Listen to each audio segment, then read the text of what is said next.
So I have this interesting conundrum. Not a bad conundrum, but I have the Canyon Endurace AL here. About $1,800 that I paid for this with taxes and everything. And then we have this Lauf Seigla, or Seigla. And this one was around $2,900. Carbon fiber with the Seigla, and for the Endurace, aluminum. Oddly enough, seat post is carbon fiber though, but the rest of the frame is aluminum. So what's my conundrum? Really, it's just around the fact that this is a one by, the Lauf, because it's more for gravel bike, or it's a gravel bike. This is the Canyon is an endurance bike, so that's sort of how they separate this out. This has less clearance. You can see on the Lauf that there's definitely more clearance. It comes with a 45 millimeter tire, as you can see here. And yeah, there are quite a bit of differences here. Obviously, we have different group set. Here we have a SRAM Apex, and it has a 40 tooth crankset and a 44 11 by 44 cassette. So it's just a one by. On here, the Endurace, we have a 50 to 36 double crankset, or compact crankset, whatever you want to call it. And on the rear, we have an 11 to 34. So obviously with the 2x, there's a lot more gearing. And with the 1x, I was riding it a little bit the other day, and it was just, as it almost falls down. We're still good, we're still good. Jesus. Just trying to think about the overall riding that I do. Typically, I do mostly on pavement and streets. So does the Lauf really make sense on that? And I think with the gearing, at least from what I've seen and what I've experienced, it doesn't really seem like it. I run out of gears pretty quickly. I'm usually an RPM person, and it specifies that I can probably spin out at 70 to 90 RPMs in the 11 to 40 and be at like 26 miles an hour. And I would probably rarely be in that other than downhills. So if you want to go fast on downhills, you probably need the 50 to 11 on that one. And even with the 50 to 11, I kind of felt like I can sort of spin out on that too. But, you know, this was really not actually true. Like, I wasn't even close to 90 RPM. So yeah, trying to think like which makes the most sense, and also just which one I like better. And I think comfort-wise, the Seigla felt more comfortable, and that makes sense. It's really built for that. But I did have some issues, like I was still adjusting the seat post. So I just took what the Lauf had and was really just, you know, all I really adjusted was the handlebars a little bit. Here we adjusted a few things. At first, I had this on the top, the way that it came, stem-wise, and then I lowered that a couple. So you can see two of the plastic bits here that I made this a little bit lower. And then I did move the seat up because the couple rides that I did, the seat was still too far back. So yeah, I think in terms of gearing, which is funny because with the 2x and the 34 tooth chainring on the Endurace, like it rubs because the 34 is too big, like too big of a change or too big of a skip for the front derailleur, because then it starts rubbing when it hits like roughly, and it's hard to really adjust it so that either gets the higher gears or the lower gears. So then you have to switch down to the 36 tooth chainring. But yeah, with the Lauf, it has the SRAM Apex, and It has the one by, and the shifting was pretty smooth. I learned how you can do the micro shifts too, so I did adjust that because that was not perfect.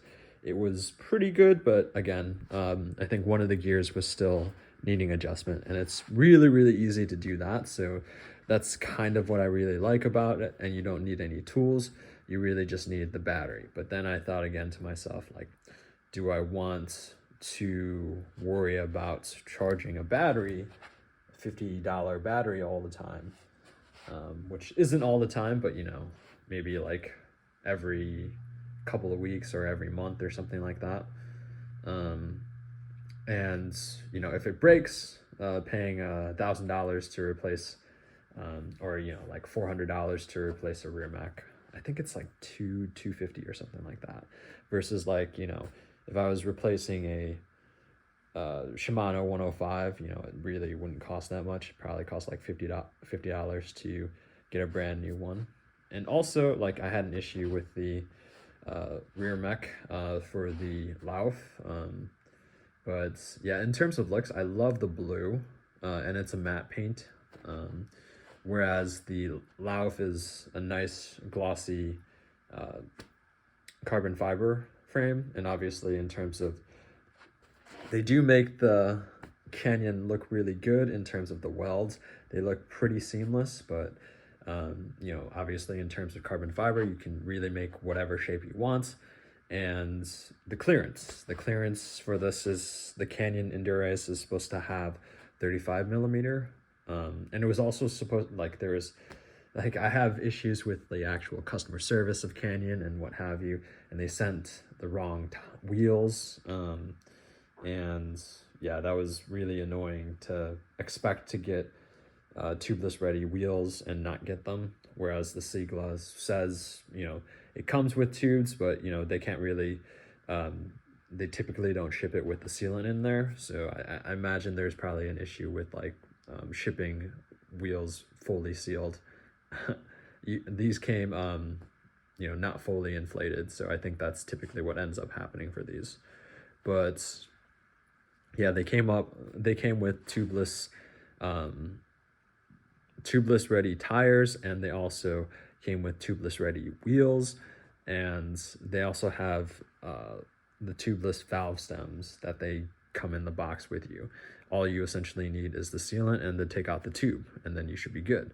So yeah, I think the fulcrum wheels that came with the Canyon you can make into tubeless wheels, but you have to take off the tape, use like remove some of the glue, and then tape it, and then get tubeless valves, and then get sealant, and then yeah, then you have to get a tubeless ready tire too, because these Schwabels, they're not tubeless ready. So I do have a set of tubeless ready wheels or tires here, but I wasn't planning on using those for this, but you know, I might end up changing those out or getting a separate wheel set that'll fit those, but we'll see. I think since it came with 2 tubes, I have a bunch of tubes that are that can fit these tires. I might just stay with tubes until I run out, and then once I run out of tubes and get get flats, which I, knock on wood, haven't got a lot of flats in my racing days, so you know, we'll have to see. I think this is sort of a tough one, but I think for $1,100 less, it sort of just makes sense to go with the Canyon. It's more serviceable, more readily available parts, and they also have something that I just didn't really think that, like, I thought about this when I was trying to actually like think about this. I like that this is toolless, that I can just take off the through axle, and versus this is not toolless. You have to put in a, I think it's a 6 millimeter Allen key, and then take it out that way, which is super annoying. So the Canyon comes with the through axles with the actual thing on here, and I really like that because it's pretty easy to take it on and off for a trainer, or take this off for, you know, racking this on my Sea Sucker bike mount. So I think staying with the AL, it's nice or it's cheaper. It's not really cheap.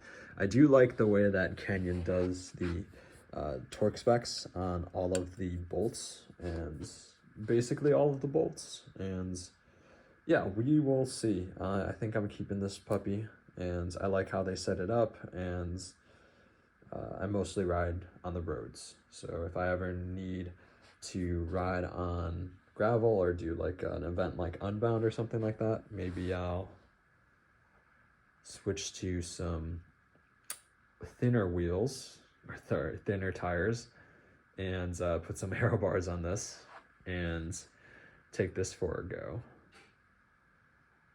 But yeah, until next time, we'll catch you in the next one, and thank you for watching.